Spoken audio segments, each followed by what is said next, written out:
तो पाछू मैं 2 दिन परे हाँ मैं अपन बोझा बांधे छोड़ के कि पैसा रावत के भाई धान में मिसली। चलो भैया सागा है। हम भी छत्तीसगढ़ से हैं ब्रो, बीड़ी नहीं मोहा दारू पीते हैं। तो जय जोहार संगवारी हो, मैं आप मन के दोस्त राकेश कुमार स्वागत करता हूँ हमारे यूट्यूब चैनल CGR के न्यूज़ में। तो संगवारी हो, मैं अक्सर आप मन पर वायरल वीडियो लाते रहता हूँ, तो वैसे कुछ चुनिंदा वायरल वीडियो आप मन पर लेके आया हूँ। जी अभी हाल फिलहाल में हमारे छत्तीसगढ़ में अब बड़ी तेजी से वो वायरल हुआ थे। तो संगवारी हो, अभी धान मिजे के टाइम आ गए है, तो लोग मन हाँ धान मिजा थे। तो वैसे हमारे छत्तीसगढ़ के एक डोकरा बाबा धान में झुका थे और वो मशीन वाले ला फोन करा थे, फिर मशीन वाले हम मशीन नहीं भेजा थे।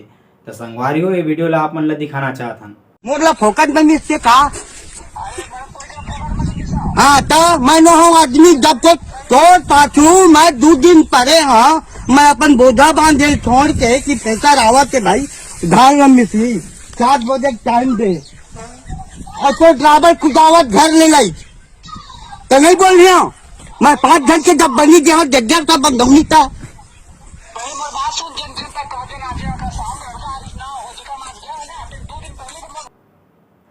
तो संगवारी हो, ऐसने एक दूसरा वीडियो में एक मनखे यहाँ सब्जी भाजी बेचे बर दूसरा गांव में जाते और ओकर चिल्लाए के टेक्निक आप मन ला दिखाना चाहतन।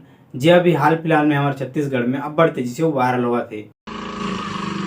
चलो भैया सागा है। भीख लइका मला पसंद है डीजे बेस और डोगरी ढाकरी पसंद है दार में ढेस। मोटा मोटा ढेस है भैया। तो संगवारी हो, ऐसने हमारे छत्तीसगढ़ के महुआ दारू पिया पर एक वीडियो लाहन जे अभी छत्तीसगढ़ में हाल फिलहाल में अब बड़ी तेजी से वायरल हुआ थे। हम भी छत्तीसगढ़ से हैं ब्रो, बीड़ी नहीं मोहा दारू पीते हैं। बेशक 36 इंच का छाती हो या ना हो, मगर मोहा पीने का पूरा दम रखते हैं। संगवारी हो, ऐसने वायरल वीडियो देखे बार हमारे चैनल ला सब्सक्राइब कर दू और बेल आइकन लाल करना मत भूलू, जेकर से हमारे वीडियो के नोटिफिकेशन आप तक पहुंचत रही। तो ठीक है संगवारी को, मिलता है हमारे नेक्स्ट वीडियो में।